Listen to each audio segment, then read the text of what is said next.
Peace, everyone. I wanted to speak a little bit about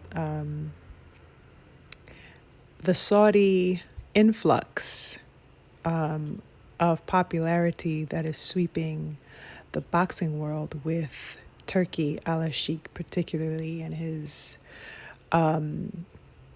plan for boxing and what he intends to do moving forward.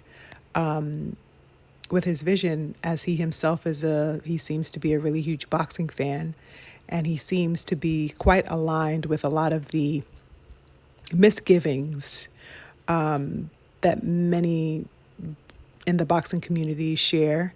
And he's also seems to be enthralled by a lot of the same things that boxing fans are excited about and anticipating and hoping for. So I wanted to dive into a few little points here regarding Saudi and His Excellency. He seems to really have been making a huge statement in boxing. Okay, he has been showing and proving that the best fight in the best is not and does not have to remain in the dreams of boxing enthusiasts around the world. He is saying, listen, I want to make all of this a reality in this lifetime. There is no reason why, at any time we think about some of the greatest fighters, we think of people from past eras, 20, 30, 40 years ago. He wants to see more people of this era mentioned, and he feels that the only way that could happen is if they face each other in the ring and show and prove and test their skills. And I definitely say that that is definitely a valid statement. I 100% agree with him on that. And his idea seems to be to clean up the scattering that he feels is taking place in the boxing world. And he wants to also make it interesting for the younger generation. So opening it up with better presentation, music, entertainment. He feels all of these things will help bolster the reception and the appeal to a wider demographic, which is really, really cool because, of course, it's not just, people like me. I would say a boxing loyalist, of my era and stuff like that. There are all types of people getting into boxing, YouTubers, young kids who, don't necessarily know anything about a Pernell Whitaker, but they know KSI, and are introduced to boxing in that way. So he's trying to reach a really wider base. And I think it's cool that he has his eye on all aspects and perspectives of boxing fans or potential boxing fans. So he's definitely in line on the business side and trying to align with, as many eyes and interests that he can capture. And I think that that's great from that point of view. The fighters, in addition to the fans, though, have, it seems, something really interesting to gain as well, because in aligning with Alalshikh, they seem to be having the opportunity to gain a considerably augmented payout.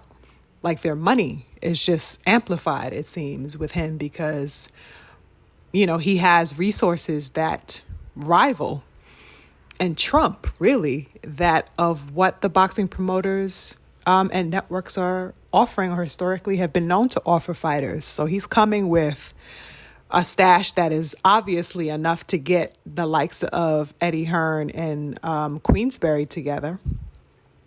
So, and to settle their beef. So the money must be really good, on his side, which is interesting for the fighter because the fighters are, historically have been known to either miss out on potential opportunities because the money wasn't right or, have had complaints about their pay or about, oh, well, this is what, I didn't get, or, how they talk about the money and stuff like that. So this seems to be completely negated and omitted as far as Turki Alalshikh is concerned. He's sitting on some crazy money, and he has no problem, it seems, at this particular point in offering in meeting the demands of whatever the fighters and promoters seem to be at the table negotiating. So that's really interesting from the fighters' perspective, because the fighters are the ones really essentially getting in the ring, and the fighters are the ones who the fans are really coming to see. So I think that they're well within their rights to be given a substantial amount of money, because their lives are on the line, and we're all there to support and see our favorite fighters at the end of the day. All due respect, we're not there to see Eddie Hearn. You know what I'm saying? Or what this or that promoter. We're there to see our fighters. So I like that they have the opportunity available to them to be compensated the way they see fit. I think that's wonderful. So wherever in the past promoters may have fretted about, paying fighters substantially, Alalshikh is clearly stepping in and saying, listen, okay, quite frankly, money is of no issue. Okay. And he's making no bones about that, which is fabulous. So long as he gets the fights that he wants to see happen. He's willing and ready to put up the bread, which is dope. That particular point makes me think about, since this money is available with aligning with Turki Alalshikh, this begs the question for me, like, are fighters going to be using the excuse to duck based on myriad issues the way that we've seen now? Like, if we really think about it to ourselves and break it down, where so many fights didn't happen just within the last few months, Devin Haney offering Tank money, Tank saying, no, you can't offer me, I offer you. Devin offering Shakur Stevenson, and Shakur backing out. You know what I'm saying? Even what was happening between Frank Martin and Shakur Stevenson, where Frank Martin is like, yo, I don't mind fighting you, but, how about you up the price, to this particular amount? And and Shakur saying, no, you can't do that. It's like all of these outs and all of these ducks and all of these kind of, hesitation happening is largely due to money conversations or lack thereof. Somebody feels that they're worth more of this and they don't get it, so they step away. Somebody feels like you don't deserve this, so they step away. It's like, with this type of substantial money available, are we gonna? It really kind of casts aside the excuse to duck the way that we've been seeing it happen as of late across the board.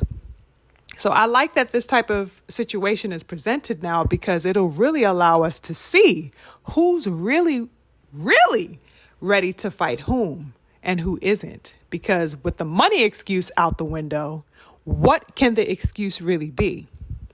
So that's going to shed some light on a lot of fighters. Should they align with Alalshikh and what he has to offer? A lot of people are going to be exposed in this way, and I think it's going to be really interesting to see. I think it's a fantastic stance, and he appears to be very cognizant of what sells. I like that about him from what I've seen, from what I've read.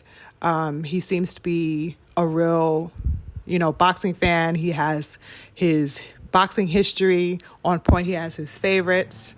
And he's just really interested in seeing of this era some magnificent bouts. And I 100% agree. I like that he's familiar with the dialogue of fans. I like that he's speaking the same language of a lot of us people who just want to see, some amazing fights happen. There's so much potential out there, as far as matchups. And he seems all for making the most historic ones come to fruition, which is fabulous. The only thing I'm hesitant about, I would say, I don't really have any hesitations regarding his vision, except maybe, let's see. I would say the only thing I'm hesitant and irresolute about is, let's say, the possibility surrounding the idea of the dream matchup for him, particularly because he's the one assessing these things. He's the one footing the bill. He's the one aligning and setting the stage for it to happen. So I would say, to the extent of his dream matchup concept is what I would posit, let's say, the question of how far that can go. You know what I'm saying? I say that to say that I would hate for the sport to become susceptible to, let's say, gimmicks or to be treated as a ruse of some sort because let's say he and the surrounding people involved who are calling the shots and putting these things together, would say, oh, okay, wouldn't it be cool if Gervonta Tate Davis fought Deontay Wilder? You know what I'm saying? That's just such a wild example. But you know what I'm saying? Like the concept of the dream matchup. It's like everything will be toggled. Everything will be up in smoke. Everything will be upside down. And at the whim, really, of his imagination or the imagination of his peers or whoever, are working and pulling the strings to get these bouts happen. So we're basically at the whim of his concept or the concepts of this group's dream matchup. There aren't really the constructs that we are used to within boxing, if that is a possibility. That scenario, that's only if he has total reign, total, control and domination over these bouts. But that's the thing, is that when this type of money is on the table, anything is kind of up for grabs, because if the resources are as unlimited as they appear to be, then, there aren't many things that people won't do for that type of bag. It's not even a bag. That shit is a motherfucking, I don't even know what would call it. It's definitely not a bag. We have to have a new name for Turki Alalshikh, what he has. But yeah, that type of availability with the money, that type of profusion, is liable to have us susceptible to seeing, people take a dive, whether it's for the integrity of the sport or not. They're just like, oh, well, I'm getting, racks on racks on racks to fight this or to do this. So we're kind of susceptible and at the whim of his concept of dream matchup. So I would hope that he has a lot more structure within his plans and the vision moving forward.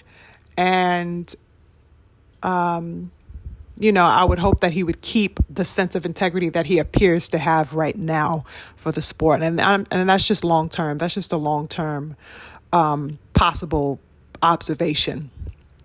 I would say the other thing is, I know that some people had some concerns and discussions concerning, the fights, the potential fights that he sets up, of course, being in Saudi Arabia. And seems to be very beautiful there. They take really great care to, offer beautiful amenities, comfort, all types of luxury things. And for what I've heard and seen so far, of the reviews, everything is 10 out of 10, which is fabulous. So people have been, kind of like, oh, well, this seems all well and dandy, but it's not in America, or it's not in the UK, in the realm of where we're used to having that type of accessibility. I don't really have a problem with that, so long as the fights are happening, the fights of value are happening.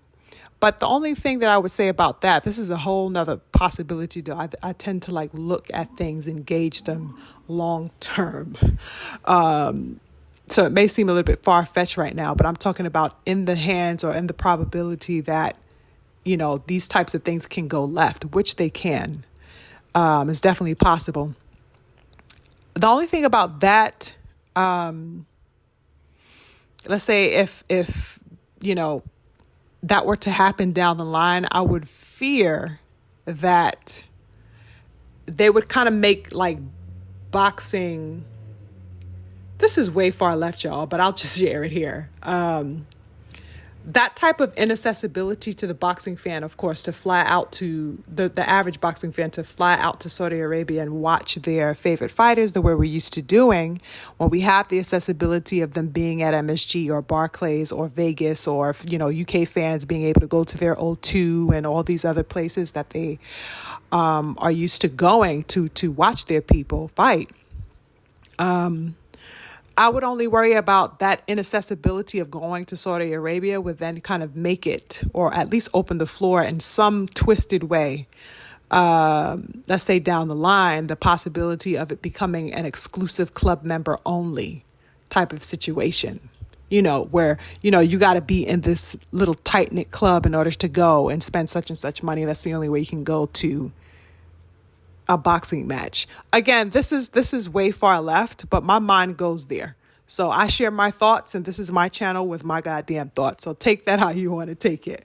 But that's the only way I say that to say it's the only way that I would have a kind of issue about the inaccessibility that is a real one currently. And at this particular time where, regular folk, everyday people, let's say, won't necessarily, not by the droves at least, be able to get up and go fly to Saudi Arabia to watch Joshua Fury or whoever. And that would basically lead me to think, okay, well, let's say 15, 20 years from now, Saudi Arabia does become the center of boxing. It's no longer Vegas. It's no longer, the O2 and all these other places that we have and are used to seeing our fights in. Now, let's say Saudi Arabia is the boxing center of the world. Would that mean that, it's privatized? You feel? And only a certain group of people can go participate in the spectacle, can go enjoy and watch and join these particular fighters, the favorite fighters fight. That's the only way that I would have a problem with it, is if it becomes privatized, like an exclusive club only type of situation. That's way in the future, though, if such were to happen. But all in all, I ain't got no goddamn problems right now with them fighting in Saudi Arabia. Let them do what they do. We stream it how we stream it. And hopefully, so long as the integrity of the sport is in place, then we won't have to worry about such scenarios or things like that. But so far, the vision of Turki Alalshikh seems to be aligned very much with, boxing fans and enthusiasts worldwide. And he seems to have a genuine interest in putting on some wonderful showcases. And I guess all we can do at this moment is sit back and see how things unfold. But so far, so good. I think that he has an incredible interest in the sport, and he's willing to work alongside the best of the best to get it done. Hopefully the fighters are on board, and with this ample amount of money available to them and up for grabs and up for negotiation in a more accessible way than ever before, due to his particular resources, I think that it just has the possibility to cut out all that we've seen as of late with complaints about money and ducking because of money and excuses about percentages relating to money. All of that just gets washed aside. And I think we'll get to see whose heart is really in it, because the money, like I said earlier, should that not be an issue on the table anymore, you really have no point in denying or ducking or refusing to fight, your fellow boxer. So I would love to see what comes of this. I'm excited about the prospect and possibilities at hand. And shout out to Turkey. He's putting it all on the table. So we'll see what happens moving forward. Until next time, peace.